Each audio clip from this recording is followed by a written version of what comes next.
Welcome, everybody. This is Diana Woolis from the Carey Institute for Global Good. Welcome to this webinar. We're going to be covering the services that are available to you that we can help you with, and the session is being recorded. Sangyeon? And I'm Sangyeon. I'm joining from North Carolina, Eastern North Carolina. I work with Diana at the Center for Learning and Practice as a program coordinator. It's a pleasure to meet you from everywhere. Francis, and then we'll go around the rest of the folks. Good morning. I'm Francis Suazo. I'm joining you from Miami, Florida. I'm working with Diana and her team on all matters related to instructional design and moving online quickly. And I'm here to answer any of your questions and to learn from you. Thank you. Jean Hull? Hi, I'm Jean Hull, and I teach English as a second language, and I'm interested in learning about an online platform for teaching, especially now that our schools are closed. Thank you. Mona? Yes, this is Mona Yunus from California. I'm an independent consultant and I have just finished my PhD. I'm very passionate about anything that has to do with refugee education, especially in the Middle East, and have been doing a lot of consultancies there. Yes. Jeannie? The other Jean? I'm at Bard in East Jerusalem, and I work with the graduate students, the teachers. My field is math education. Wendy? Hi, I'm with the International Rescue Committee in Atlanta. I teach ESOL and job skills to newly arrived refugees, and my office is trying to figure out how to continue educating our students since we are closed for however long. Great. Glad to see you. Marissa? Hi, I'm a professor at LaGuardia Community College, and I teach English and English literature and first year composition, and we have just been pushed online until June. Okay, Matt, we're introducing ourselves until we get to be too many, which is starting to happen. Matt, are you on? No. Nala, are you there?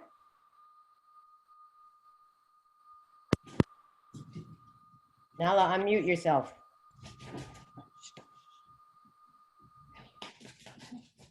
Okay, she'll come back.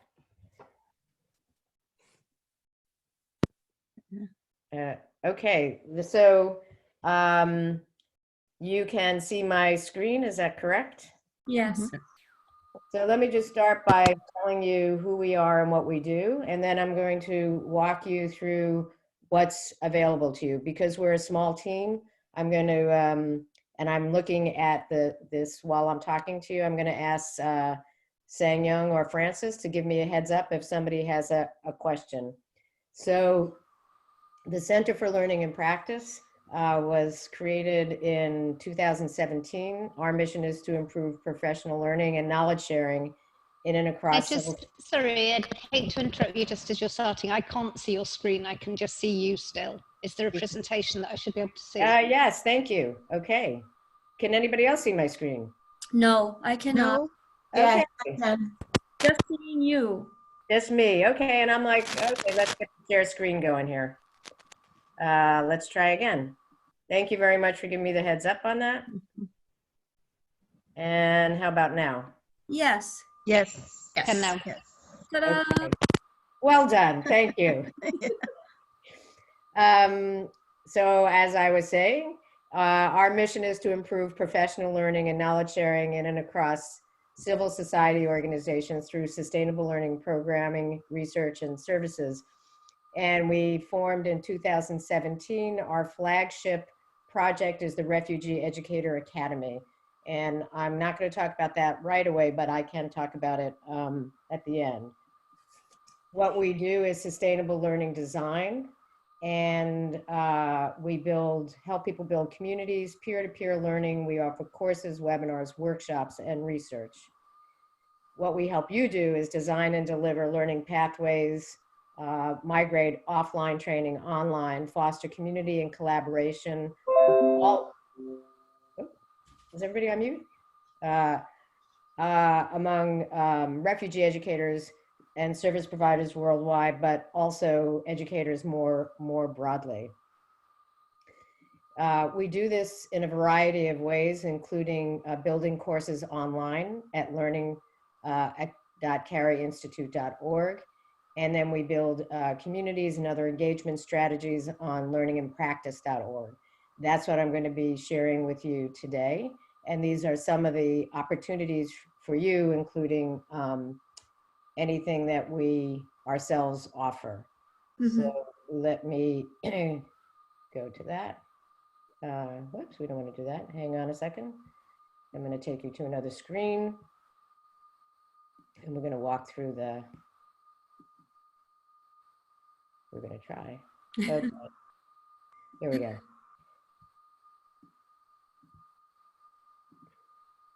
Again, tell me when you're sharing, when you see my screen. We see it. Yes. Great. Okay, so Dr. Suazo has created this course for us. You can join this course. These are the elements of the course, and I'm not going to go specifically through it. You can, if you want to come to this is a self-paced free workshop, which will be ready on Friday. Ooh. We'll walk you through what you need to do. You can do it on your own. It will take 5 to 7 hours to complete. And we call this is a crash course in moving your work online. This is, again, share it widely. It's free. It's, anybody can come in and do it. Dr. Suazo is a deeply experienced online developer and instructor, and she's giving us her best thinking, distillation of a lot of learning. This course is built on our platform, and so when you come to the top of our platform, it will look like this. These are all the courses available. These are client courses that you're seeing now, for example, UNICEF and Bard College. This is a Bard College project. And your course, if you build it in the workshop and you want to put it online, will be here, and it can be private to your own constituency and learners, or it can be free and made open, which is what we would like to do. We're trying to really cultivate an ecosystem here of people who are in teacher preparation and refugee education. So there are lots of different things here, and if you go on, you will see some short courses, some micro courses, which we would encourage you to consider as you're trying to build if it's your first online experience. And we'll come back. I'm going to go through this, and then I'm just going to open it up for conversation. So you'll also see that we have courses in Arabic. I think this is Mona's course. Yeah. And we can build in any language, or you can build in any language. When you log in, you can give your language. So I think we at this point have a couple of courses in Arabic, and the platform for those people who are Arabic speaking online is completely left justified, which means, right justified, which means it doesn't just show you the language right to left, the entire platform is switched. So the menu will be on the right-hand side, and it will be completely ready for Arabic language. I'd encourage you to go here and see what courses there are. We have some micro courses that are online and free. This is our second platform, which is our engagement platform. This is called learningandpractice.org. And you can also build a project here we can help you with, which is about engaging people online, which we're about to do.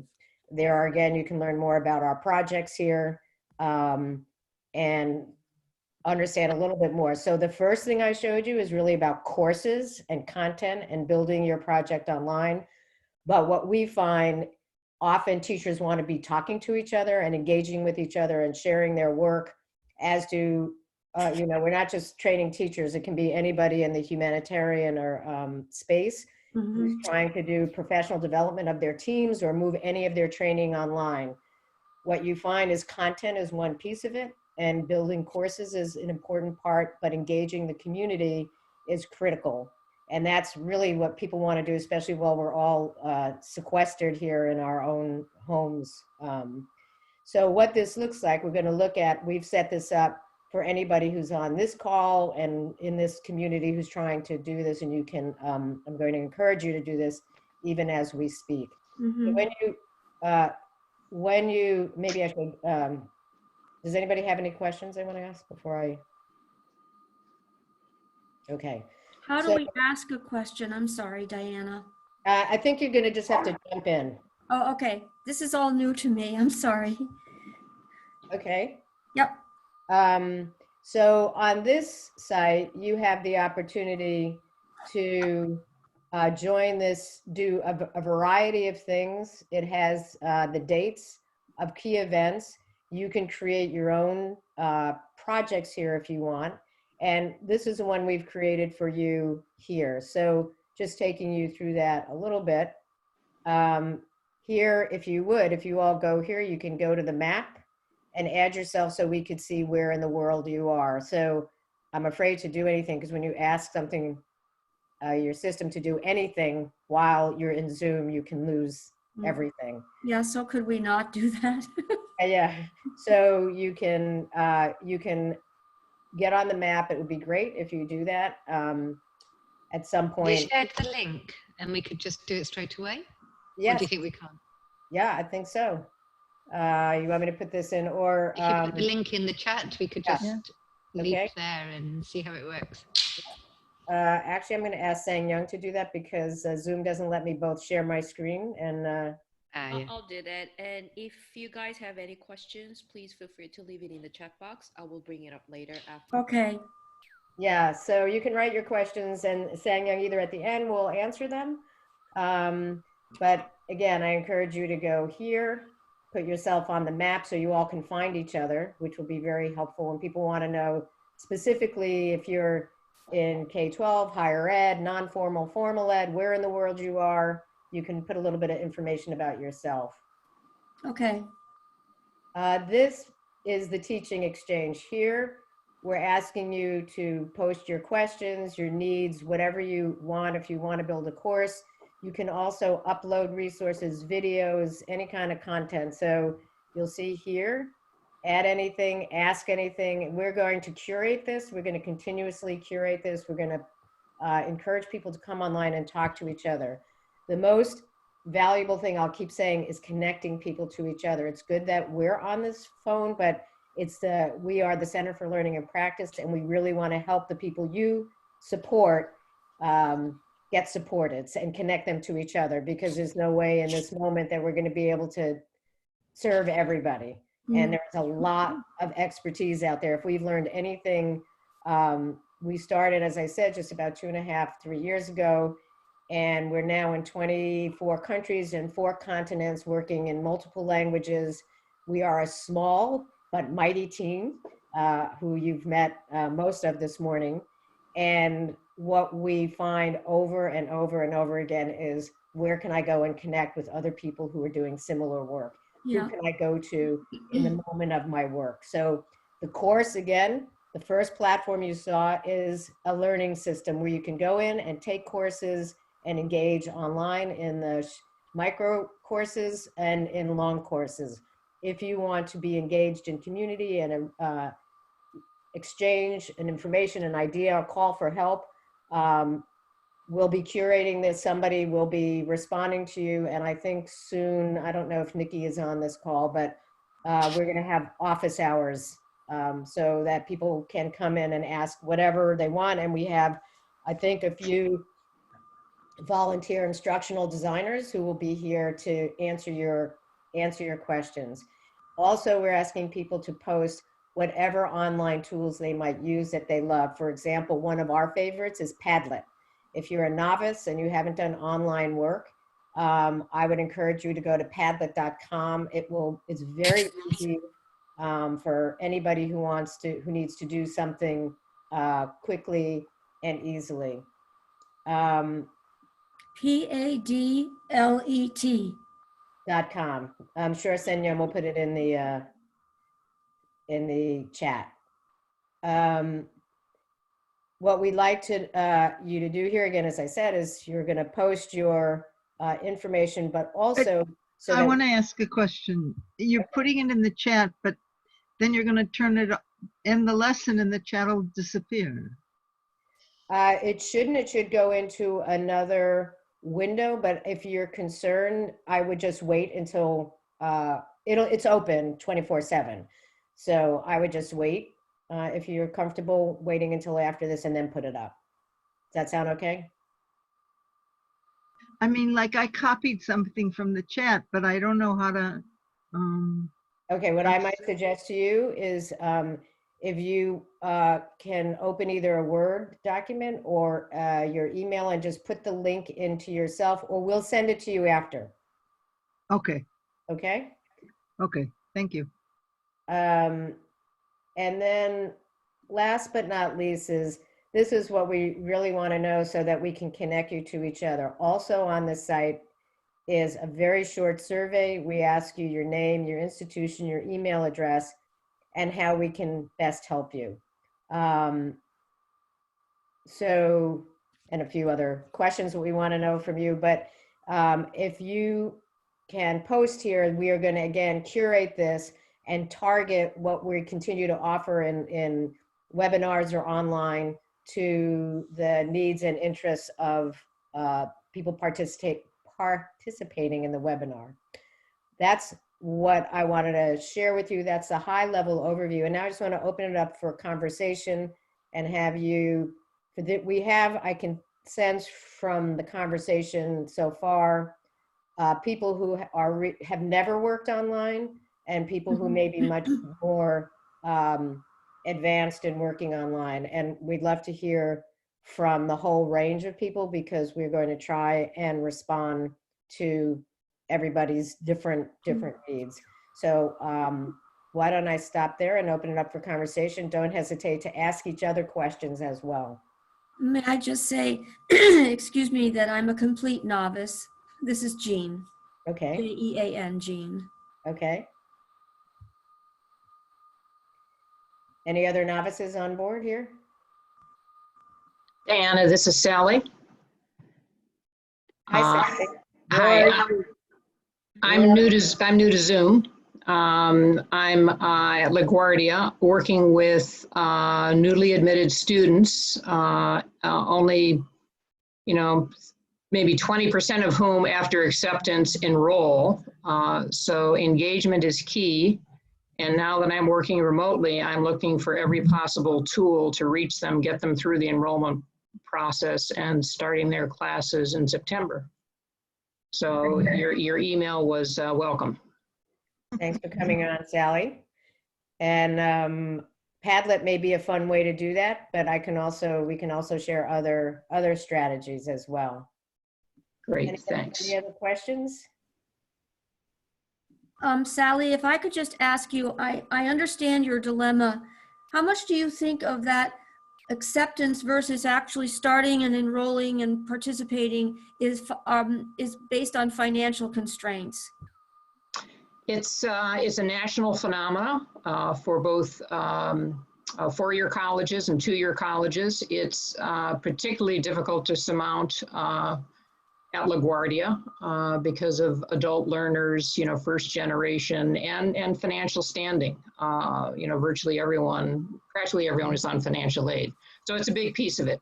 So let me jump in for a minute and encourage you to carry on other conversations in the project space. Right now, I'd really like to focus on what you need to move your courses, workshops, learning online, and how we for you. For the person, Wendy, I think you said you're from IRC? Yes. We are still trying to figure that out. We do have a few digital learning tools that we use for English. One is Learning Upgrade, and you do have to pay for licenses for that. But we do have about 50. We have far more clients than 50, so not everyone will be able to use it at the same time. The challenge is we didn't get it downloaded on everyone's phones. And not all of our students are able to access it on their own. Like logging in is difficult, and some of them don't have service, so they rely on Wi-Fi, and sometimes they don't have Wi-Fi either. So we're trying to figure out how to reach them first of all, and get our clients who may or may not have digital literacy online so that they can keep learning English. So let me respond to that. And Arwen, I see that you have a hand up. Thank you for doing that. So Wendy, you'll see here we have various organizations from UNICEF to JRS to Hello USA. Various organizations are putting their content here, which we can also do for IRC for any of your courses. So and we can talk about that offline. And you can have your own channel, if you will, where when you see me, I'm the queen of this. So I have all my stuff, everything. Yeah. You can make it so it's just IRC, or if IRC is willing to share that content openly, you can leave it open. It can be self-paced, it can be facilitated, and we can talk to you about how you do that and what those options are. That's number one. The second thing is we find that the tool that's used most often, particularly in the Middle East and Africa and Europe, is WhatsApp. And that's another very easy thing. You can also, from WhatsApp, I believe, get the dialogue printed out, and you can have WhatsApp groups. So that's another option. And it really depends on, again, where you are and what you're trying to do. And so that's one of the things, like, we try to stay away from talking about tools and technology until we understand what your goal is. So in your case, Wendy, you may have different goals. You may have, so we're doing, for example, now for JRS, we're doing training just developing teacher training in Kakuma refugee camp and Zalika in Malawi. So we'll find out, what that is. So we are not the people who do the where there is no connectivity. We can help you as soon as there's any kind of connectivity, and there's everybody. All these systems work on mobile phones, and most of the people in the countries I mentioned are using mobile phones, and they may have internet access.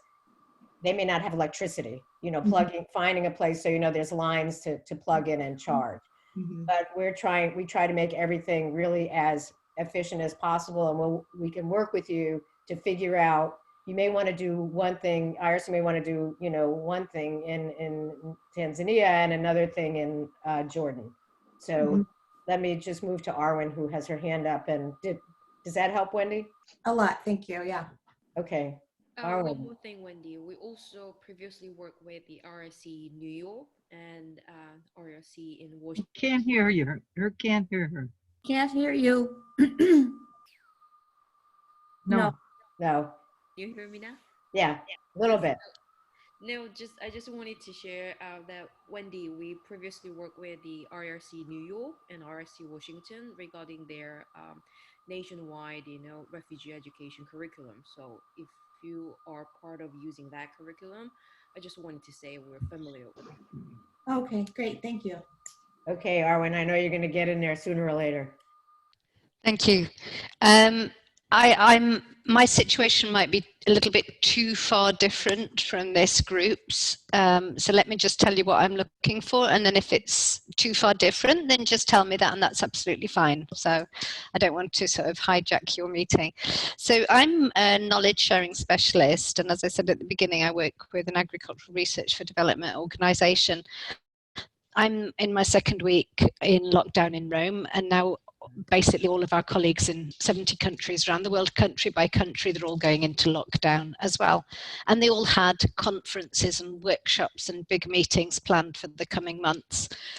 And they were flying people in from different time zones and so on. So I'm looking for options for how we can still achieve what we were going to achieve, partly in some of those workshops and conferences and meetings, to move them online, what we're going to be face to face.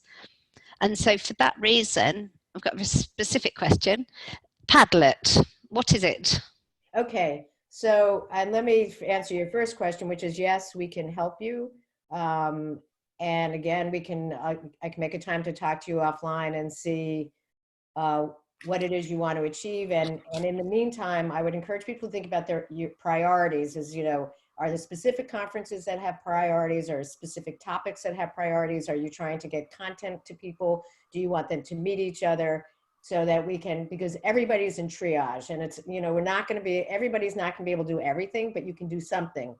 And for some people, like, who can't go to conferences, just doing this, just having a webinar and showing some material is important. I would say that, again, I always encourage people, talking to each other is critical. The content you can push out to people, you can send them stuff. What people want to be able to do is ask questions about content, or what does it mean for me in the agricultural setting? What does this mean for me when I go out and I'm training people or I'm doing something? So please don't privilege content over communication. You know, this is our big message. If you can do nothing else, get people to talk to each other and get the critical information to each other. The content is there. They'll find it. You can give them links. You can do all kinds of stuff. Your second question is, what is Padlet? If you go to padlet.com, it's a fun tool that allows you to, and I can show you, dare I go to Padlet, or actually, Sangyeon, do you want to go to our Padlet and get the one with the tools that I created for this webinar? And then we'll switch screens and we'll show you what Padlet is. It's a very easy, you can create it's an engagement tool. You can have people posting and talking and putting videos, and it's very robust. It's like our project space that I showed you, but it's just like one thing you do one time. It's just easy, which is the main thing, which is, we use it a lot for a lot of different things. So if you think of things in terms of like the courses, what I'm showing you now, heavy content, teaching, really engaging people in a more formal learning setting with defined design content, whether it's self-paced or facilitated, and we have facilitated courses. Then we have the online projects, which is an engagement environment. It's discussions and surveys and news feeds and all kinds of stuff. Padlet's like a one thing. You go in, you can do it. You can use it for lots of things. So we're going to show you, because I built a Padlet for this webinar. So shall I stop sharing? Yes, please. I'm ready. You're ready. Okay. Now I just have to find the stop sharing thing on my, hang on. There we go. Okay. And then Sangyeon is going to share her screen and show you Padlet, which is, it's for those of us who like fun things, it's Everybody sees my screen? Nope. yeah, you're not in Padlet. Who should be? Sangyeon is going to show you Padlet, the person who, but Sangyeon, it's not there. Okay, you keep doing that. I'll pull it up on my. Okay, so Hang on, I'll do it. Let me just get there. You give us 1 second. We'll share the screen. Gonna log in.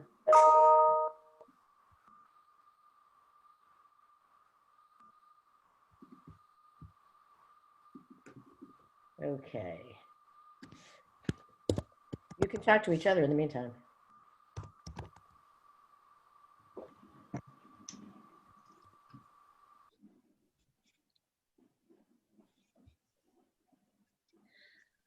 So I'm just going to share my screen and see if, okay. This doesn't want to let me do this.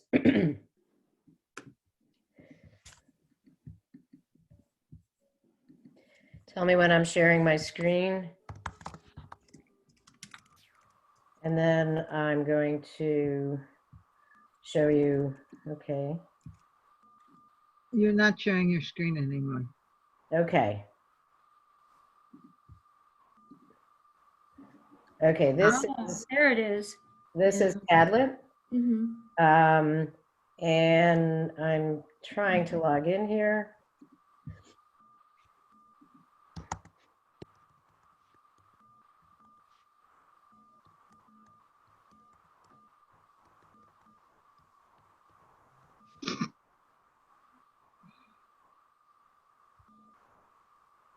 Hopefully login will work, because you never know, of course not.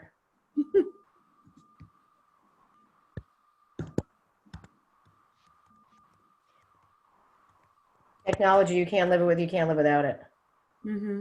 Okay, it's still not letting me do that, so let me get out of this. I will give you the link to ours in the later, but let's just let me just show you what Padlet can look like, and you can just go in and create a quick free subscription. So for schools, so this is the problem when you're in Zoom and you're doing this, it's not gonna, I think I have too many things open. Mm. Sorry. So you do eventually pay for it? I think you can do it. I think you, let's see if anything. There are different pricing points. Okay. And I'm sorry that I can't get ours open at the moment, but let you keep asking questions. And Francis, I don't know if you have access to the Padlet we've been working on and can pull it up. And if not, I just don't want to keep you all hanging on while I'm poking around there. But I can try it. I'm going to stop sharing again. Let's continue to ask questions if you have them, and I will continue to look for our Padlet, which is open. Okay. Any other questions? Is Padlet then open for students that you're teaching online? I mean, how It's do open they to- access Padlet? At you, here we finally found it. Okay. You can have it can be open. You can invite people. Sorry, I'm just trying to get this. I'm not good at doing two things at once.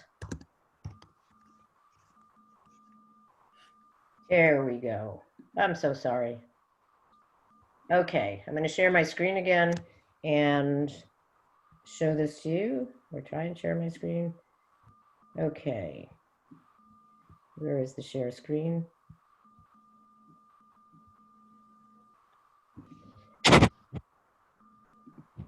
Okay. So tell me if you're seeing the screen. Yes. Yeah. Okay. So sorry about that. Just seeing online tools for teaching in emergencies. Exactly.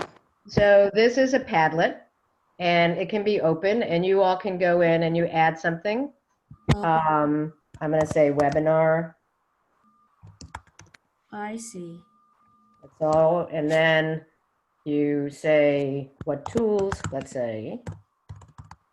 And then you can add links. You can add, I mean, you can upload a file, you can add a link, you can go to Google, you can take a picture from your computer, you can film yourself, you can do a voice recording for those people who don't like writing, you can click voice, you can say something, you can record your screen, you can draw. That's what I mean. It's like very, very easy. And the way you create a Padlet is you just say, make a Padlet. Mm-hmm. And you pick the way you want to use it. It's very, very, that's the whole deal, how you do it. You can have a map where people can add themselves, timelines, so this is, as I said, a very functional tool for you to use like right away with people to engage them. Again, if you need help in thinking about I'm happy to, we can run a webinar on Padlet for you. Mhm. People are interested in that, just so that we understand how you might use it in an education, training, or research setting, because it's another way to collect research data. For the agricultural, setting, you can have people taking pictures. You can, there's just a lot you can do right away. But it costs money. It probably, I don't know. Yes, it does, but you can also come on to our Padlet. I think we can figure that out.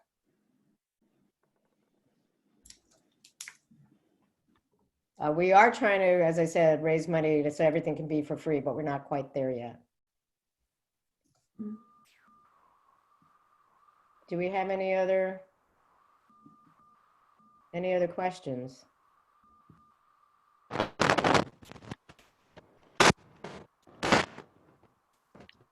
Nala?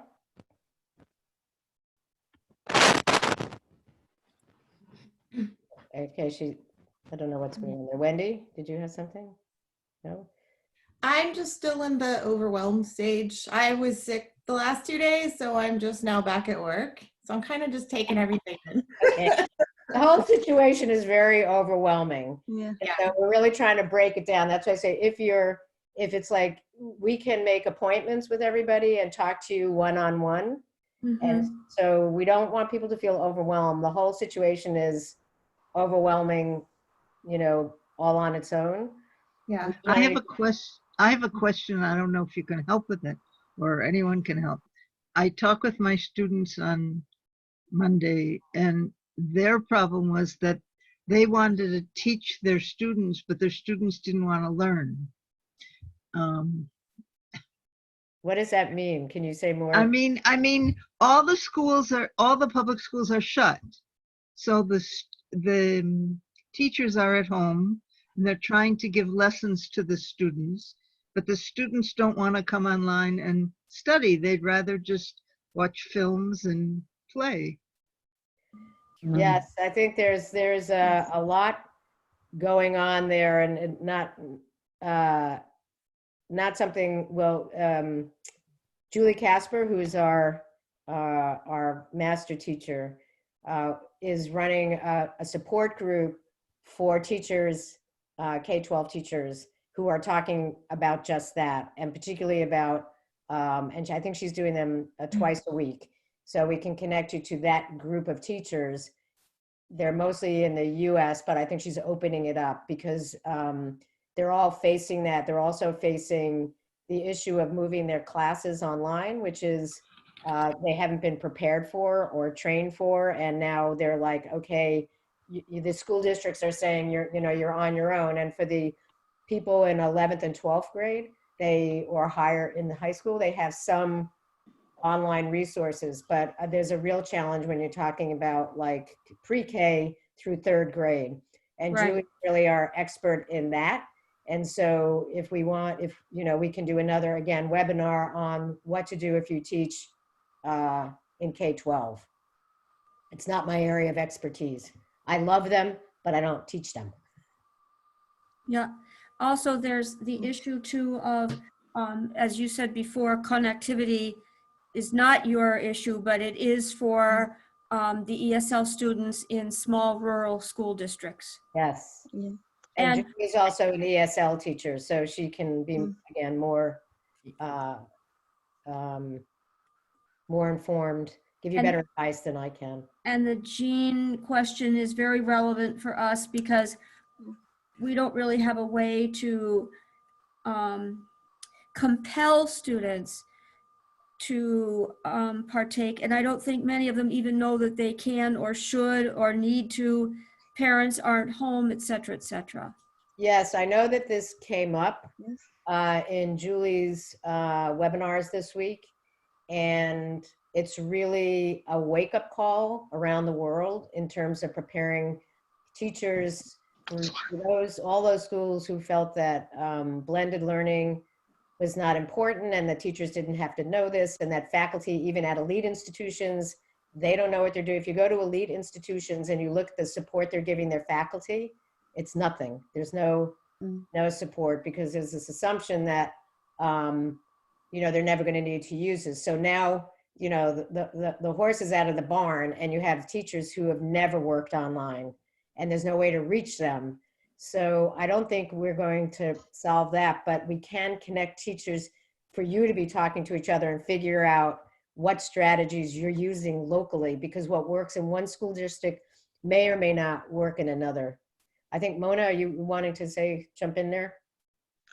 Yes, I wanted just to answer back for the question of the conference. Just saying experience that I'm having. I was invited to the CIES conference and I was supposed to present there, but now they have converted everything online, and I do think that this is a good sample of how to do it, because they had thousands of participants and now they are engaging those thousands online.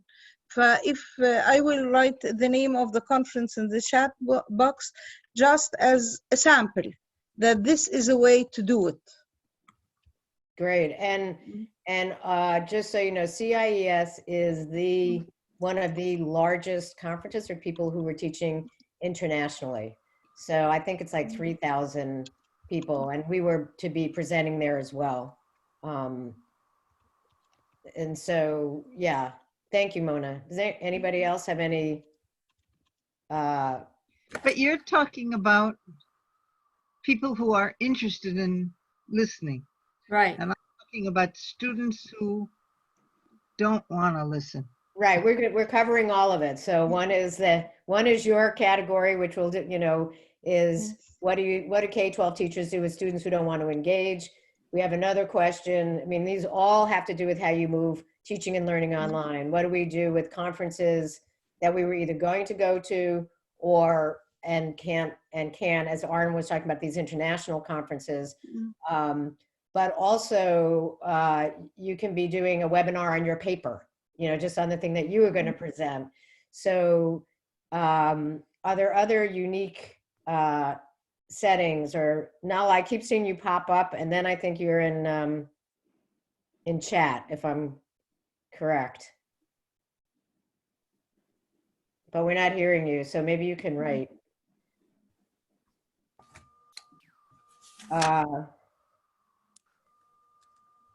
Oh, she's saying the internet connection. I'm reading this for the first time. She's in Amman, Jordan. Yes. And My good colleague in Amman, Jordan. Nala, I'm sorry I can't see you. So Diana Nahla has a question. Okay. Everyone, Nahla is an education associate at UNHCR. Her internet connection is bad, so I'm reading her question. Yeah, so Sangyeon, I'm responding to her question in chat, which is she wants to know if webinars that are available at the Center for Learning and Practice are useful for college and university instructors only, or school teachers. It's anybody, Nala. I just want to say something about Nala. I wish she could join in. The Center for Learning and Practice was working with the Ministry of Higher Education in Amman, Jordan. That ministry determined that they wanted to train all faculty, or most faculty, in the 30 institutions across Jordan. And we were involved with UNHCR in developing that training. And Nala, it's this pretty much the process of learning to go online is the same from pre-K to higher ed. The content is different, and some of the strategies of engagement will be different, how you can engage kids or adults. But it's the same. I don't know, Francis, if you want to jump in and add anything.